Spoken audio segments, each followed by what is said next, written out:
Buenas tardes. La Coordinación de Extensión Universitaria de la Universidad Autónoma Metropolitana Unidad Iztapalapa, en colaboración con el programa Domingos en la Ciencia de la Academia Mexicana de Ciencias, les dan la más cordial bienvenida a la tercera conferencia del ciclo Lunes en la Ciencia Primavera 2019. Esta tarde nos acompaña la doctora Laura Elena Sotelo Santos, investigadora titular B del Centro de Estudios Mayas del Instituto de Investigaciones Filológicas de la UNAM.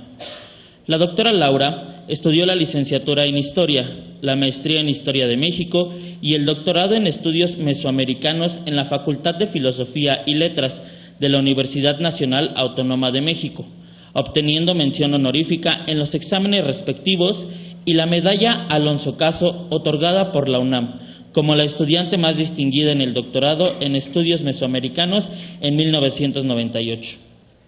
Fue secretaria académica del Instituto de Investigaciones Filológicas de enero de 2006 a diciembre de 2009 y actualmente es coordinadora de este centro. Sus líneas de investigación se han centrado en los mayas de la península de Yucatán, en particular en la religión y la iconografía, especialmente aplicada a los 3 códices mayas prehispánicos, teniendo como principales líneas de investigación historia e etnohistoria del área maya, historia de las religiones y religión maya. Actualmente desarrolla el proyecto PAPIME titulado Popol Vuh, invitación a la lectura de un texto maya que está enfocada a atender a los estudiantes de bachillerato de la UNAM. La doctora Laura labora en el Instituto de Investigaciones Filológicas desde 1981 y el día de hoy nos presenta la conferencia Eclipses entre los antiguos mayas, conceptos, representación y predicción. Buenas tardes, bienvenida doctora. Muchísimas gracias, gracias por la invitación, gracias a ustedes por su asistencia a esta hora, que es la hora de la comida. Entonces les agradezco mucho su presencia. Solo quiero precisar que en este momento ya no soy coordinadora del Centro de Estudios Mayas. Está un poquito desactualizado esa versión del currículum, pero bueno, lo demás prácticamente es igual. ¿Quiénes de ustedes saben que los antiguos mayas eran grandes matemáticos y grandes astrónomos? ¿Quiénes de ustedes lo saben? O sea, ¿han oído hablar de eso? Levanten la mano. Gracias. ¿Alguno de ustedes sabe sustentar esta afirmación? Nada más le creían a sus maestros de primaria. A ver, aquí el compañero diga. Sí, bueno, uno de los edificios más notables, por ejemplo, de Chichén Itzá, pues es el observatorio. Bueno, una especie de observatorio astronómico a simple vista. Bueno, es lo que sé. Bien, pero observar los astros nos hace astrónomos, nos hace románticos, pero a lo mejor astrónomos, ¿sí me entienden? O sea, ¿qué vamos a aprender hoy en esta sesión? Vamos a recordar por qué los mayas son grandes matemáticos con 2 signos. Vamos a entender cómo se puede predecir un eclipse usando un códice, un libro jeroglífico maya. Llegar a ese punto va a ser el final de la conferencia. Vamos a ir avanzando todos juntos con un poco de paciencia, ¿de acuerdo? 2 preguntas antes. ¿Ustedes de qué carreras son? ¿Qué están estudiando, muchachos? Alguien así, digan. Ay, no les dé pena. ¿Qué carreras son? Ajá. Yo estoy estudiando historia. Muy bien, colega. ¿Quiénes son colegas de historia? Nada más somos 3. Muy bien. De otras carreras, digan la que sea. ¿Perdón? ¿Otras? Bioquímica, bien. ¿Otras? Ingeniería química. ¿Otra más? Biología. Bien. ¿Alguien quiere más decir? ¿O les da? Bien, muy bien. Bueno, pues Me parece muy interesante esta diversidad de intereses y de formaciones y esperemos que podamos avanzar en este asunto de la astronomía maya y los eclipses. La siguiente, por favor. Pues voy a empezar con un cuento. Van a decir, ay, bueno, ni modo. Vamos a empezar con un cuento. ¿Y quién me ayudaría a leerlo en voz alta, por favor? La siguiente. ¿Quién me ayudaría? Y la siguiente. ¿Quién me ayuda a leer en voz alta? Ay, parecen chiquitos. ¿Nadie se atreve a leer en voz alta? ¿Le paso el micrófono? A ver. Bueno, velo leyendo. Todos lo podemos seguir, pero velo leyendo. Cuando Fray Bartolomé Arrazola se sintió perdido, aceptó que ya nada podría salvarlo. La selva poderosa de Guatemala lo había pesado, implacable y definitiva. Ante su ignorancia topográfica se sentó con tranquilidad a esperar la muerte. La siguiente. Quiso morir allí sin ninguna esperanza, aislado con el pensamiento fijo en la España distante, particularmente en el convento de los Abrojos, donde Carlos V condescendiera una vez a bajar de su eminencia para decirle que confiaba en el celo religioso de su labor redentora. Al despertar, se encontró rodeado por un grupo de indígenas de rostro impasible que se disponían a sacrificarla ante un altar que a Bartolomé le pareció como el lecho en que descansaría al fin de sus temores, de su destino, de sí mismo. 3 años en el país le habían conferido un mediano dominio de las lenguas nativas. Intentó algo, dijo algunas palabras que fueron comprendidas. Entonces floreció en él una idea que tuvo por digna de su talento y de su cultura universal y de su arduo conocimiento de Aristóteles. Recordó que para ese día se esperaba un eclipse total de sol y dispuso en lo más íntimo valerse de aquel conocimiento para engañar a sus opresores y salvar la vida. Si me matáis, les dijo, puedo hacer que el sol se oscurezca en su altura. Los indígenas lo miraron fijamente y Bartolomé sorprendió de incredulidad en sus ojos. Vio que se produjo un pequeño consejo y esperó confiado, no sin cierto desdén. 2 horas después, el corazón de Fray Bartolomé Arrazola chorreaba su sangre vehemente sobre la piedra de los sacrificios, brillante bajo la opaca luz de un sol eclipsado. Ok. Muchas gracias. Bueno. Mientras uno de los indígenas recitaba sin ninguna inflexión de voz, sin prisa, una por una, las infinitas fechas en que se producirían eclipses solares y lunares, que los astrónomos de la comunidad maya habían previsto y anotado en sus códices sin la valiosa ayuda de Aristóteles. Bien. La siguiente, por favor. Bueno, ¿qué hace en este cuento don Augusto Monterroso, don Tito Monterroso? Bueno, pues él nos está sintetizando el conocimiento que está escrito en uno de los códices mayas que han sobrevivido, el Códice de Dresde, que contiene una serie de tablas que se pueden usar durante más de 30 años para predecir eclipses con éxito. Si ustedes quieren, ya pueden poner un letrero saliendo de la conferencia afuera de sus casas que se diga: se predicen eclipses a domicilio. Y lo van a poder hacer sin consultar la página web de la NASA de eclipses, que es de la que me he ayudado en esta ocasión para hacer un puente entre el presente y el pasado, para hacer un puente entre el conocimiento actual y el conocimiento de los antiguos mayas. La siguiente, por favor. Todos recordamos que la Luna es el satélite natural de la Tierra, que tiene ¿cómo les diré? Que tiene un ciclo de visibilidad e invisibilidad que gira alrededor de la Tierra y siempre se mantiene el mismo lado visible hacia nosotros, y que su ciclo, la siguiente por favor, y que su ciclo produce una serie de efectos que se conocen como eclipses. El eclipse como tal es solo un fenómeno óptico en donde realmente no le está pasando nada ni al Sol ni a la Luna, sino que desde la Tierra nosotros lo que vemos son sombras. y la impresión que tenemos es que el Sol o la Luna desaparecen. Y esta desaparición, la siguiente por favor, y esta desaparición puede ser vista de varias formas desde la Tierra. Pero en suma, nosotros decimos que hay un eclipse solar cuando dejamos de ver al Sol o a la Luna estando visibles.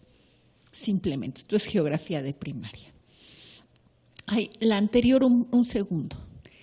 Los últimos eclipses que se han dado antes de ahora han sido el 2 de julio de 2019, como un eclipse total de Sol, y un eclipse lunar el 16 de julio de 2019. Teniendo esas fechas presentes, sin consultar la página web de la NASA, ni un calendario, no sé si ahora todavía en los calendarios, si alguien tiene un calendario de estos de pared, ya no sé, si todavía se anotan los eclipses. Pero, a ver, díganme, ¿ustedes saben cada cuánto se da un eclipse? ¿Cada mucho? ¿Alguien sabe? Y si quisieran saber si va a haber un eclipse, ¿qué harían? Pues teclearían en Google Maps, ¿no? Bueno, ¿qué otra forma se les ocurre? Solo así, ¿verdad? Bueno, antes había una vez, hace muchos, muchos años, una época en que no había internet y no había computadoras, se los garantizo. Y entonces, ¿cómo se predecían los eclipses?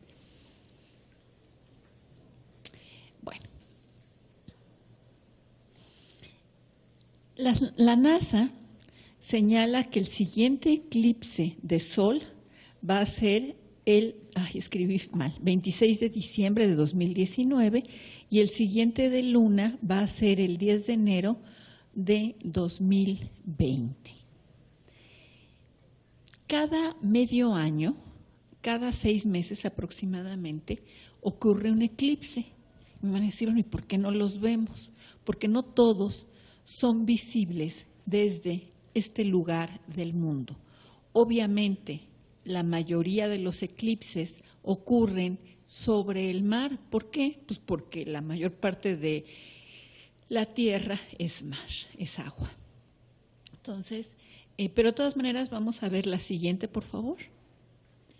Este será el eclipse solar de diciembre de 2019. Ya ven ustedes que la línea roja marca el trayecto de la parte nuclear del eclipse y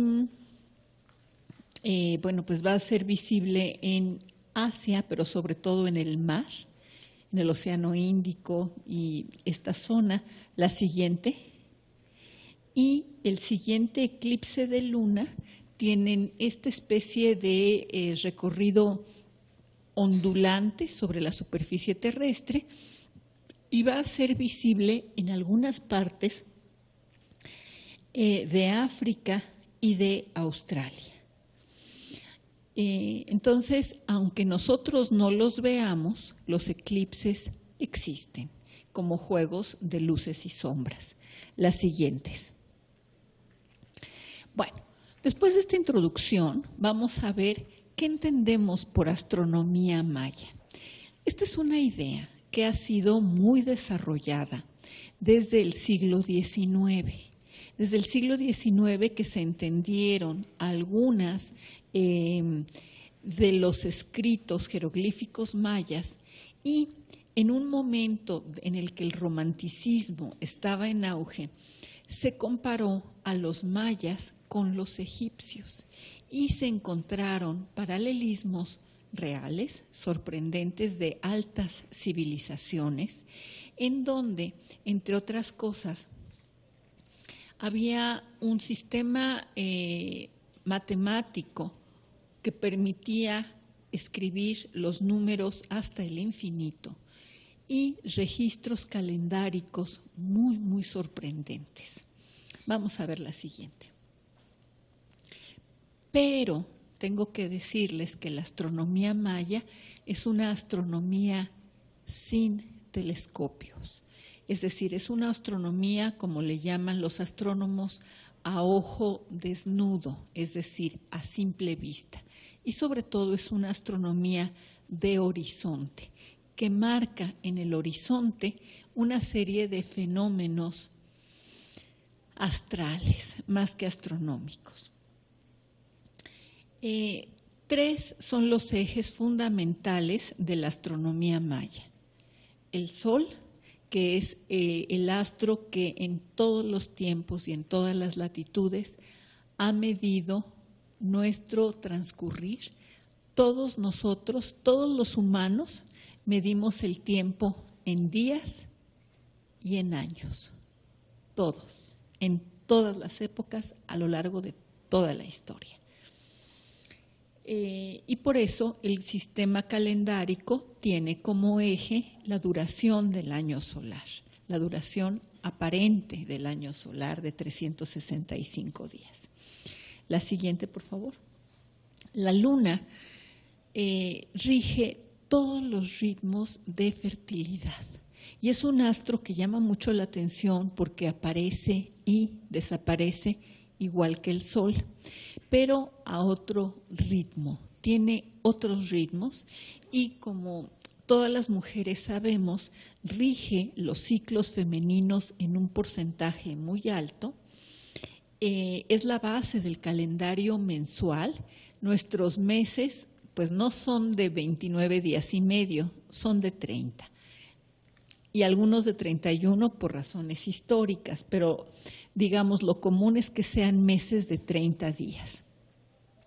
Rige todas las aguas. Nosotros en la Ciudad de México quizás no lo vemos con claridad, pero si estuviéramos en las costas veríamos que el mar va y viene conforme a la luna. Hace unos meses veía yo un reportaje que a mí me llamó mucho la atención porque era todo un reportaje sobre un ciclo de marea baja, ya no me acuerdo, en Mazatlán, en Acapulco, y el reportero estaba asombradísimo y yo decía, pero pues es normal, desde que el mundo es mundo y antes de que hubiera humanidad, las mareas existen, ¿no? Bueno, y los ciclos agrícolas. Yo estoy estoy sembrando unos jitomates y unas cebollas y unas cosas en un guacalito de madera con tierra y algunas de las que he sembrado no me dan. Hasta que la señora que me ayuda en casa, ha dicho, bueno, esta señora no, me dice, oiga, ¿y si se espera a la luna llena? Dije, pues claro. Y entonces las mismas semillas en la misma tierra las sembré en la última luna llena y cómo les platico que ya crecieron las plantitas. Y las otras las sembré, yo creo que era luna nueva y no nacieron, ¿eh? Entonces es muy, muy interesante esta relación fertilidad con ciclo lunar y es, digamos, universal, rige en todos los órdenes, a nivel individual, a nivel colectivo, a nivel vegetación. Bueno, la siguiente, por favor. En las inscripciones mayas, en los textos jeroglíficos, hay cerca de 200 registros calendáricos bien estudiados sobre la luna y seguramente hay más porque siguen apareciendo nuevas inscripciones. La siguiente. La luna se concibe como un astro femenino estrechamente vinculada con el conejo. Aquí vemos a una diosa de la luna con su luna y su conejo. ¿Quiénes de ustedes conocen alguno de estos mitos? No se los voy a preguntar, pero nada más, uno de estos mitos en donde se asegura que hay un conejo en la luna. ¿Quiénes lo conocen o saben? Y si yo les digo, en la luna es de queso y hay una señora con una cubeta llena de leche, ¿me creen? Pues no. Aquí en Mesoamérica sabemos que la luna tiene un conejo. La siguiente, por favor. Y esto mismo, por ejemplo, está retratado en Copán, donde está una señora abrazando un conejo con su pedazo de luna. La siguiente. Tendría yo que tener como 1 hora para explicar esto, pero este es un registro de luna en un sitio arqueológico en la región, digamos, cercana a Tikal, en Guatemala, en donde este es un registro del ciclo de la luna, escrito por los mayas. La siguiente. Y vamos a ver, estas son parte de las páginas del Códice de Dresde, donde están registros de la periodicidad del ciclo de la luna. La siguiente. El tercer gran astro que marca muchos de los ritmos asociados con la vegetación y el maíz es Venus. Venus aparenta aparecer y desaparecer alrededor de la Tierra. Ese es el ciclo aparente de Venus, no la duración de la revolución de Venus alrededor del Sol, sino cómo la percibimos nosotros a esta estrella. Bueno, que es un planeta, pero parece estrella. Aparece como estrella matutina 240 días, desaparece 90, reaparece como estrella vespertina 240 y desaparece 14 días. En el Códice de Dresde, este libro jeroglífico que hemos estado revisando, los ciclos están adaptados a otros sistemas calendáricos. Y entonces aparece 236, 90, 258 respectivamente. La siguiente. Este es más o menos el ciclo de 250 días de Venus, en donde aparece como estrella de la mañana, estrella de la tarde y desaparece. ¿Sí entienden la imagen que puede uno reconstruir en la imaginación siguiendo la trayectoria de Venus a lo largo de un ciclo? Desde que aparece en la mañana, continúa, desaparece, aparece en la tarde, continúa y desaparece. ¿Sí les queda claro o no? No, la cara que hacen es que no, ¿verdad? ¿Quiénes han visto a Venus alguna vez en la mañana o en la tarde?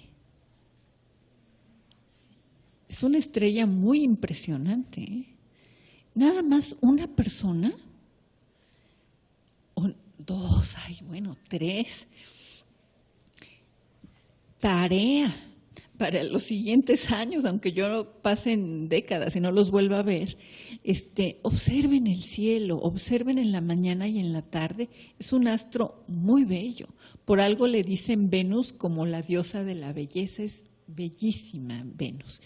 Y ella aparece antes de que aparezca el sol en las mañanas y en las tardes antes de que desaparezca el sol. Entonces, en algún sentido, compite o anuncia al sol. Y aparece en el este y en el oeste. Observen, de pronto, ya sé que esta ciudad llena de smog, etcétera, etcétera, es difícil, pero inténtenlo. No necesariamente mañana, ¿no? Pero que sea algo que disfruten. De veras es muy bella Venus.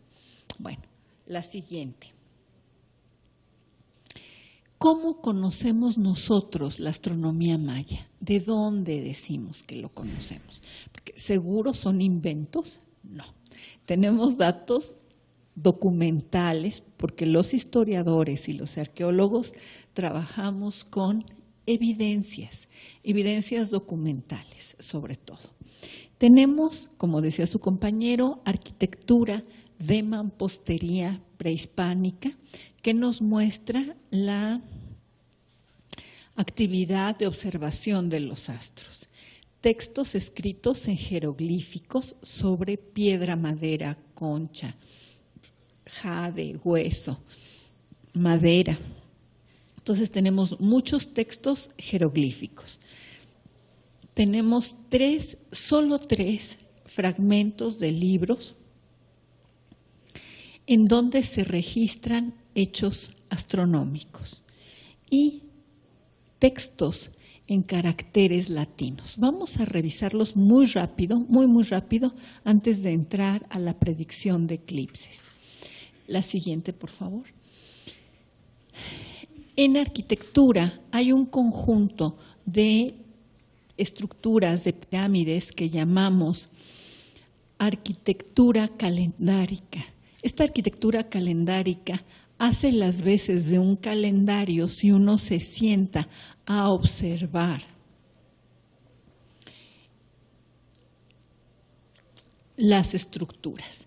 Si uno se sienta en Huachactún, esto es en el corazón del Petén en Guatemala, y observa unos solsticios y equinoccios, el sol normalmente aparece detrás de estas estructuras con toda precisión, y eso llama mucho la atención.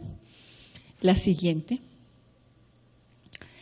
Otro de los más famosos edificios es el castillo de Chichén, que marca equinoccios. Se supone que la serpiente Kukulcán desciende, aquí termina la alfarda con una cabeza de serpiente, y se supone que el 21 de marzo y el 22 de septiembre de cada año se da este fenómeno de luces y sombras. Todos sabemos que esto ocurre. Hemos visto en los noticieros cómo la gente se arremolina en Chichén Itzá para ver el fenómeno, que es muy bonito y es muy llamativo. Pero, la siguiente, por favor.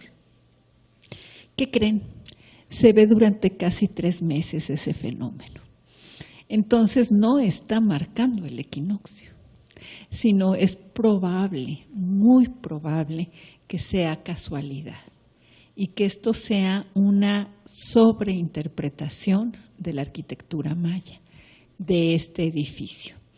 De otros edificios, como el llamado caracol u observatorio, es universal la concepción de crear edificios circulares para hacer observaciones celestes o bien horizontales sobre el horizonte. Se han revisado las posibilidades de registro desde ese edificio, pero no tenemos ningún documento que diga este registro astronómico se hizo desde el llamado observatorio. Está la posibilidad, pero no la evidencia. Bueno, siguiente, por favor. Otro que salió anunciado hace apenas, pues ahora en septiembre, es esta estructura que está al norte de Mérida. Dígame. Pero no es suficiente que arranque el 21 de marzo, aunque dure un periodo largo que arranque ahí para la cosecha. No es suficiente. No es suficiente. No es suficiente por una razón. ¿Podemos pasar la anterior? ¿Desde cuándo empieza el primer ejemplo que registraron ahora los arqueoastrónomos? 15 de marzo. Sí, empieza en marzo. Esta foto, es que son muchísimas fotos, pero abarca casi 3 meses el fenómeno, y hay veces que son 9 cuerpos y veces que son 13 cuerpos de la serpiente conforme va avanzando el sol. Yo les sugiero que por favor revisen, está en internet, en Arqueología Mexicana, de equinoccios en Chichén, de 2 arqueólogos que están ahorita vigentes, Pedro Sánchez Nava e Iván Espraj. Lean sus artículos, por favor. Hay evidencias de que es más importante los solsticios que los equinoccios a nivel universal.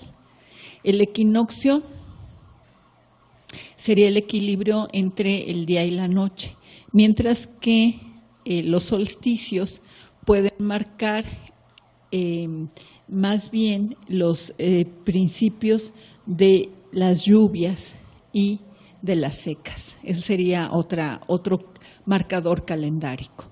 Entonces, no es suficiente. Es muy interesante, pero me parece que no es suficiente esta asociación que hemos hecho con los equinoccios en Chichén Itzá. Siguiente. Bueno, lo mismo pasa en Civilchaltún.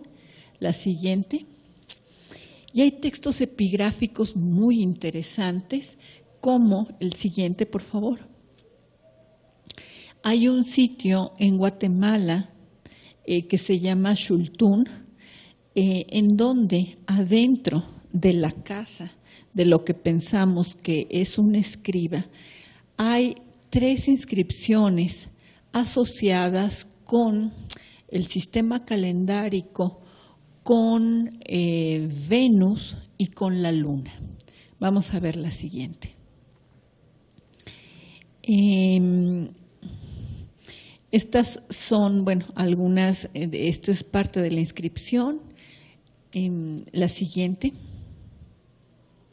Y, bueno, en los códices mayas es donde encontramos un grupo muy importante de evidencias. Les voy a enseñar unas cuantas cosas elementales. ¿Cómo representaban el cielo o cómo representaban los glifos del cielo? El cielo se concibe como un espacio cuadrangular, ordenado, estructurado, en donde hay sol y oscuridad, y se marcan los caminos del sol o posiblemente la Vía Láctea. Aquí tenemos los signos jeroglíficos de sol y luna, y entonces esto, mitad blanco y mitad negro, es el signo jeroglífico para eclipse, eclipse de sol y eclipse de luna.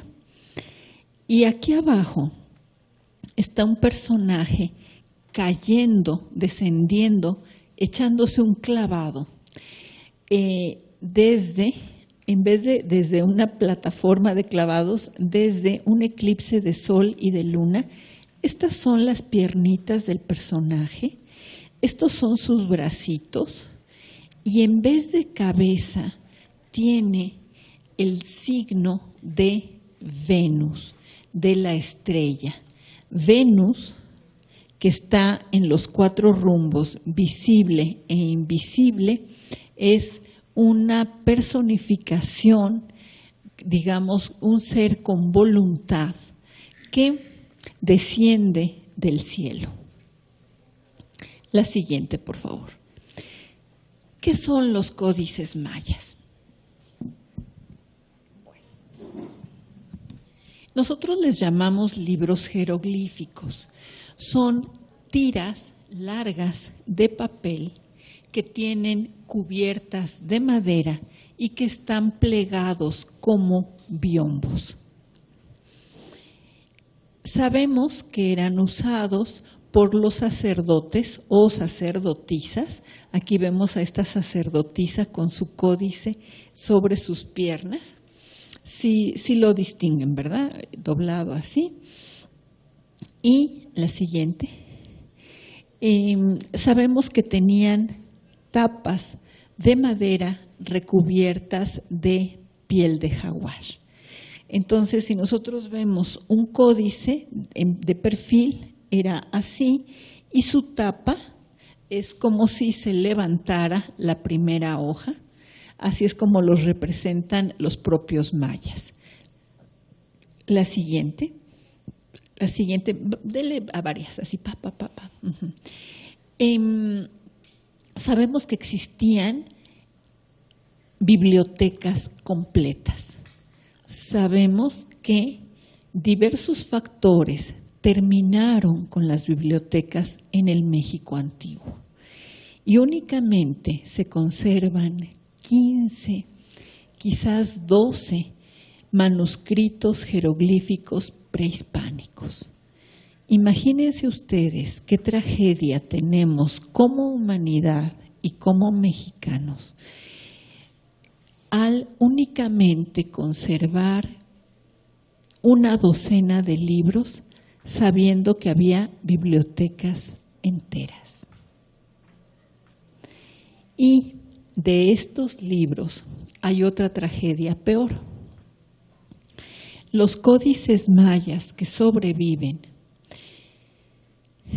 están incompletos, están mutilados, están separadas sus páginas y podemos ver su contenido, pero no somos capaces de entender a cabalidad qué significan. Tengo que señalar que hay códices que están en Europa y por eso se llaman de Dresde, de Madrid y de París. Hay códices que se han encontrado en contextos arqueológicos, pero estos contextos arqueológicos están tan deteriorados que no se puede conocer su contenido. Y hay un grupo muy grande que nosotros llamamos códices transcritos, que están copiados generalmente en papel europeo, con caracteres latinos en alguna lengua maya y que nosotros llamamos códices transcritos.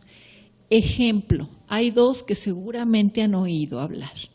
El Popol Vuh es un códice transcrito y los libros de Chilam Balam, que es un conjunto de más de 12, 17 documentos, que también son códices transcritos.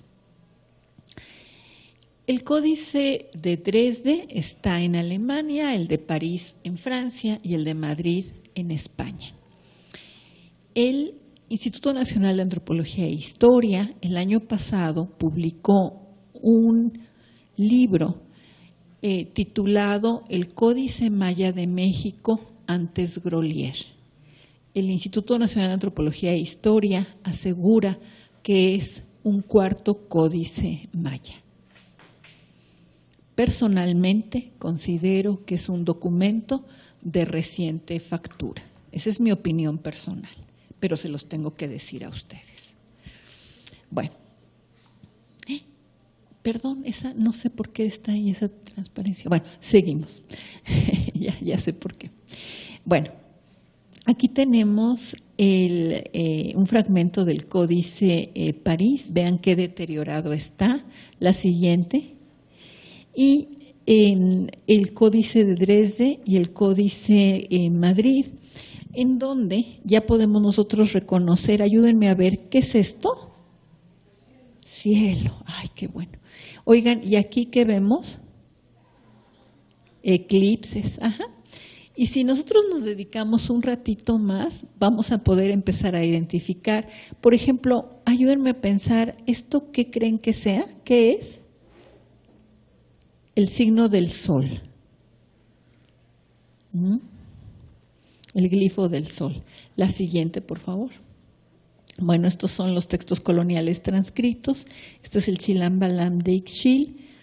La siguiente también es muy interesante esta imagen porque está la Tierra en el centro. Es una representación geocéntrica medieval. Y aquí hay un eclipse de sol en el Chilam Balam de Chumayel. Aquí pueden leer eclipse del sol. Y explica cómo. Bueno, ahora vamos a otro antecedente para ya poder entrar directamente al códice. Los numerales mayas. La siguiente. Todos sabemos que los mayas escribían con el sistema de puntos y barras. Vamos a verlos. Es un sistema vigesimal. Un fraile franciscano del siglo XVI nos dice que el contar de los mayas es de 5 en 5 hasta 20 y de 20 en 20 hasta 100. y de 100 en 100 hasta 400, y de 400 en 400 hasta 8,000. Y de esta cuenta se servían mucho para la contratación del cacao, es decir, eran las monedas. El cacao era la moneda, entonces con eso compraban y vendían. Dice el padre Landa, tienen otras cuentas muy largas y que las extienden ad infinitum, contando 8,020 veces, que son 160,000. Y tomando a 20 y duplican estas 160,000 y después de irlo así duplicando hasta que hacen un incontable número. Cuentan en el suelo o cosa llana. Lo que estamos viendo aquí, la siguiente por favor, es el sistema numérico vigesimal maya. Todos nosotros usamos dos sistemas, el decimal, que es con el que nos movemos para todo, y el sistema sexagesimal, que es con el que medimos el tiempo y las cuestiones circulares, los grados. Las circunferencias. Los números en maya yucateco, pues hasta la fecha se usan. No se los voy a leer, pero bueno, aquí ustedes pueden ver que hay una estructura vigesimal y se puede contar hasta más de quinchil, más de 320,000. Seguimos. Este sistema se ha usado en Mesoamérica desde hace milenios y sigue en uso en las más de 100 lenguas que ahora se siguen hablando en México. La siguiente. Bueno, los sistemas mesoamericanos usan puntos y barras o solamente puntos, únicamente puntos. Y van del 1 al 13. ¿Por qué del 1 al 13? Bueno, porque la semana prehispánica era de 13 días. La siguiente, por favor.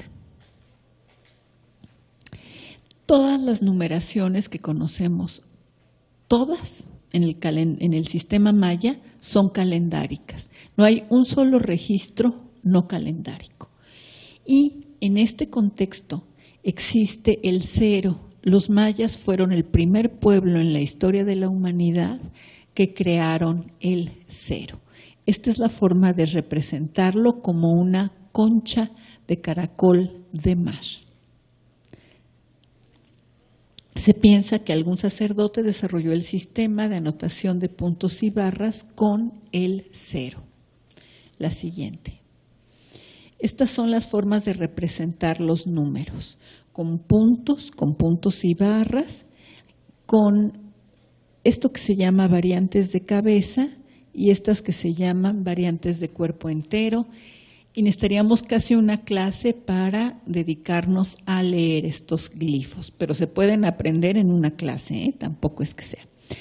Bueno, el sistema decimal, todos sabemos que va aumentando, la siguiente, al irse recorriendo el lugar de las unidades, decenas, centenas. En el caso del sistema vigesimal, la siguiente, por favor, es un elemento ascendente en donde el valor se va multiplicando por 20. Vamos a ver. La siguiente, por favor. Los puntos se acomodan en lo que nosotros llamamos posiciones de abajo hacia arriba. Entonces, en la primera posición el punto vale 1 y en la primera la barra vale 5. Pero si nosotros cambiamos de posición, el valor de puntos y barras varía. Esto se los han de haber enseñado a ustedes y a mí en la primaria y a lo mejor a muchos se nos ha olvidado. Pero este cuadro es nuestro acordeón y nos va a ayudar. La siguiente, por favor. Ejemplos. Si nosotros vemos estos números en números mayas, tenemos que hacer el recuento de a cuánto equivale cada punto según la posición que ocupa. La siguiente. A la vez, el cero tiene una función semejante al nuestro, es decir, ocupa los espacios vacíos. Y entonces, aunque no tiene valor, tiene una función en la estructura posicional. De tal manera que si yo quisiera escribir 1600, lo hago con 4 puntos y 2 ceros. ¿Sí? ¿Hasta ahí vamos bien todos? Bueno, la siguiente. En el caso de las barras sería exactamente lo mismo. Cambia el valor según la posición. La siguiente. Y si nosotros, fíjense bien, quisiéramos escribir el número 177, lo escribiríamos así. O el número 148, lo escribiríamos como están viendo en la pantalla. Fíjense en estos para que ahora que lleguemos al códice me digan qué dice. Vamos a ver, la siguiente, por favor. El Códice Madrid, bueno, aquí vemos las representaciones de eclipses con el signo del sol y el signo del cielo. La siguiente, este es el Códice París, donde también, bueno, quedó muy chiquito, pero aquí están los signos del sol representados colgando de las bandas celestes. La siguiente. Y aquí vemos extendido lo que queda del Códice de Dresde, que está en Alemania. La siguiente. Es posible que sea de Chichén Itzá. Se piensa que pudo haber sido escrito hacia el siglo XIII o después, hacia el siglo XV. La siguiente. Si nosotros lo extendiéramos, está escrito por los dos lados, está partido en dos secciones, que le llamamos sección A y sección B. La siguiente. El contenido temático está estructurado por, vamos a llamarle capítulos, la siguiente, en donde toda la estructura está organizada en función del calendario de 260 días, que se compone de 20 nombres jeroglíficos, de 20 signos, dicen los mayas actuales de Guatemala, de 20 dioses. La siguiente. Y 13 numerales. De tal manera que como un mecanismo de reloj, este calendario ha girado, al menos durante los últimos 3000 años. Y sigue en uso. La siguiente, por favor. Se usa con una función adivinatoria en las tierras altas de Guatemala y los sacerdotes en las tierras altas de Guatemala saben en qué día estamos viviendo en este calendario, que eso es muy interesante. Siguiente. Los mayas piensan, a diferencia de nosotros, que el pasado está enfrente porque lo conocen y el futuro está atrás porque lo desconocemos. Y lo que uno puede ver es el pasado, no puede uno ver el futuro. Y en un punto, el pasado y el futuro, como lo expresan en sus lenguas, se unen, porque el tiempo, dicen los mayas, es circular, es cíclico. Bueno, siguiente. Por eso, predecir eclipses es conocer el futuro mirando el pasado. La siguiente. Vamos a ver estas páginas del Códice de Dresde, que vean ustedes que tienen numerales. Ya, eso ya lo saben leer, ya también saben leer el signo de cielo, el de eclipse y el de Venus. Vamos a ver la siguiente. Se leen así, o sea, la página 51, la 52, la 53, en la sección superior y luego pasan, siguiente, a la sección inferior. Entonces, se trata de una lectura no por páginas, sino por secciones.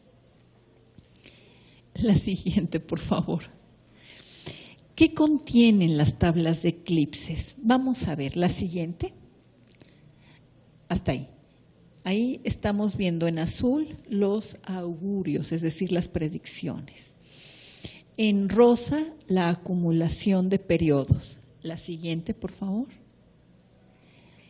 En gris están los dioses. En azul, es otro azul, nada más que no se ve bien, intervalos de 177 y 148 días. Y en verde, las fechas del calendario sagrado. O sea, es una estructura compleja la de las páginas de eclipse, ¿se fijan? La siguiente, no, la siguiente y la siguiente. Ya, perdón. Entonces, aquí nosotros podemos ir revisando algunas de los detalles de estas páginas, pero me interesa sobre todo que observen esto, eso es. Y la siguiente, por favor. Si nosotros vemos esa sección, tenemos 160 y 17 escrito aquí.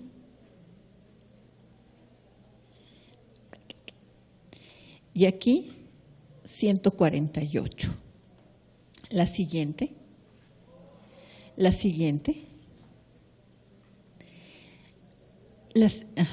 Hay referencias a fechas calendáricas mayas, como este que ocurrió el 18 de abril de 1018. Lo que está arriba no es una fecha intergaláctica, sino es una fecha del calendario maya que necesitaría yo explicar en una sesión independiente. Pero es el calendario maya que tiene día, mes, año, ciclo de 20 años y periodo de casi 400 años. Esto es lo que está aquí escrito. Día, mes, año, periodo de casi 20 años y periodo de casi 400 años. Y se puede escribir muy fácil y eso en una sesión se puede aprender, pero ahorita solo les pido que me lo crean. La siguiente, por favor. Hay eclipses que se pudieron ver totalmente en el área maya. Por ejemplo, este del 29 de mayo del 1025, vean el tamaño del eclipse, duró 5 minutos en total y fue visible sin duda en toda el área maya, pero prácticamente en todo México y mucho más allá.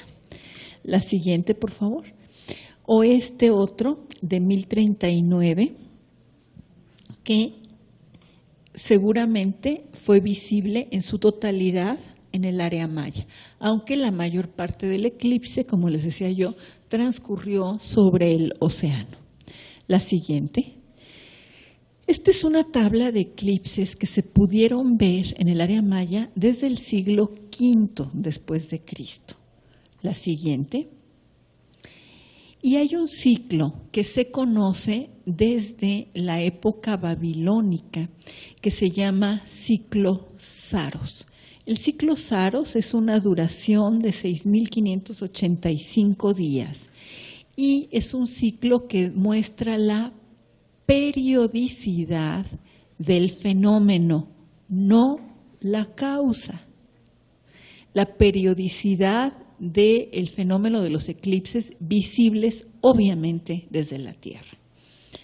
Y esta periodicidad de 6.585, la siguiente por favor, está escrita en los códices mayas. Aquí está. Vamos a ver la siguiente. Estoy marcando estos en verde, que son estos ciclos acumulados, 6.408, 6.585, 6.762 y 6.939, porque van sumando los días transcurridos entre un eclipse y otro. Y tienen escrito en la parte de abajo la periodicidad de los eclipses, 177 días. La siguiente.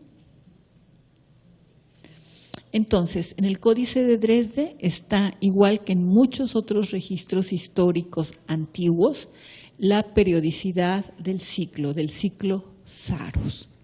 La siguiente. Aquí tenemos también registros de los totales, de cómo se van haciendo las sumas del Códice de Dresde. La siguiente, por favor. Y entonces pensamos que estos ciclos acumulados de las lunaciones y de los eclipses podían haber sido usados para predecir los eclipses. Por cada eclipse de luna que fallaba en la tabla se aciertan 8. Esos se ven mucho más. Y registra un periodo de 33 años, unas 405 lunaciones, y es notable que con las cifras 177, 178, casi no hay 178, y 148, los mayas hayan podido sintetizar un fenómeno sumamente complejo y predecir con gran precisión la presencia de eclipses. La siguiente.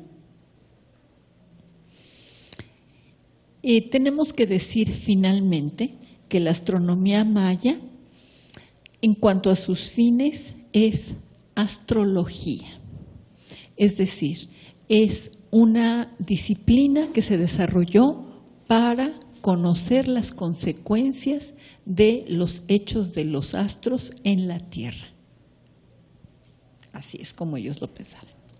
Bueno, pues muchas gracias.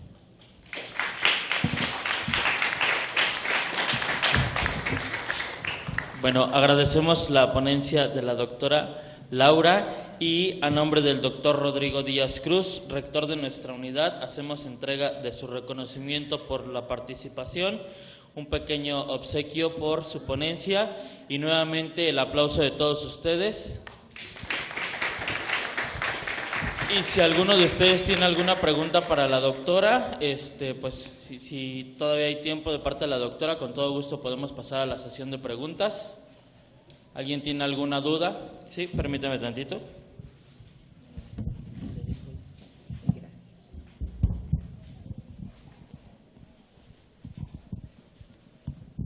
Muchas gracias, doctora. Mi pregunta es la siguiente. ¿Qué culturas, evidentemente mesoamericanas, aportaron al conocimiento astrológico maya o viceversa? Y bueno, esta pregunta está encaminada. ¿Hay otras culturas en Mesoamérica o en, no sé, Sudamérica que se equiparen a la maya en su conocimiento matemático y astrológico? Gracias.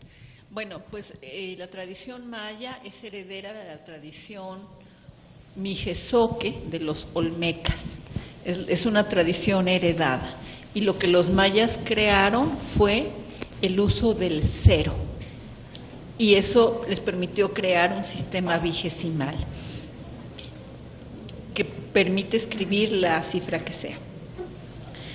Hay muchos conocimientos que son comunes a toda Mesoamérica.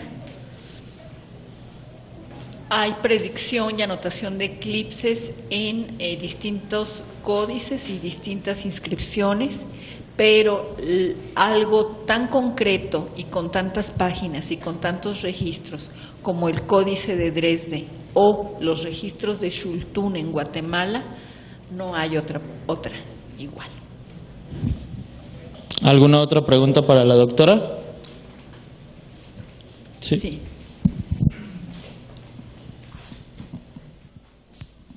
Buenas tardes.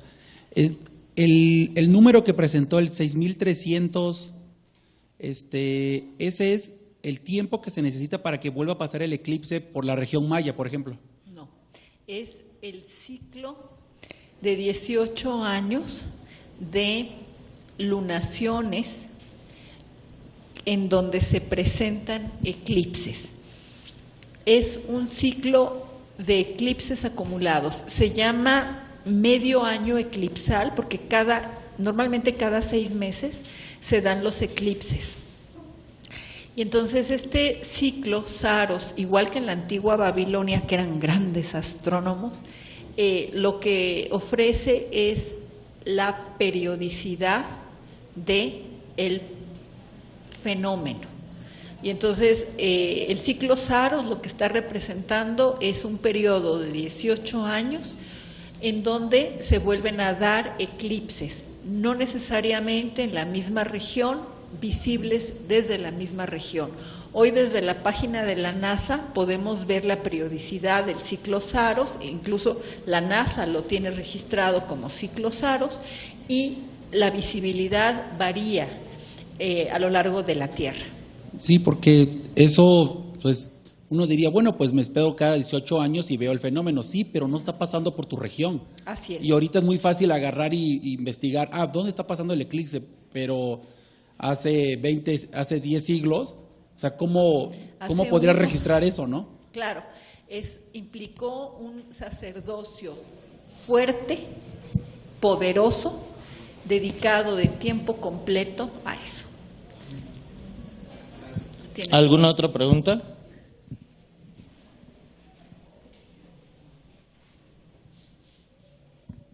Muchas gracias, doctora, por todo lo que usted nos vino a compartir. Yo tengo la duda sobre si se ocupaba algún instrumento a la hora de hacer, digamos que estos cálculos. Si nada más se registraban o se tenía algún aparato como el que, bueno, ya digamos que no tiene mucho que ver, pero lo que usaban los exploradores portugueses para orientarse en el océano, si ocupaban alguna herramienta similar a la hora de observar los astros. Fíjate que cuando estudiaba yo la carrera, porque también fui joven, aprendí que eran 2 varas cruzadas para mirar, o sea, como fijar el punto de observación. Hoy parece que es nada y simplemente es a simple vista registrar desde un mismo punto de observación el fenómeno. Entonces, al parecer, no hay otra cosa más que la observación directa. No hay ningún otro instrumento que conozcamos hasta ahora para afirmar que se hacían las observaciones. Nada. De nada. ¿Alguien más? No. Bueno, agradecemos nuevamente la participación de la doctora Laura. La despedimos con otro fuerte aplauso, por favor. Y les hacemos una cordial invitación para que nos acompañen el siguiente lunes.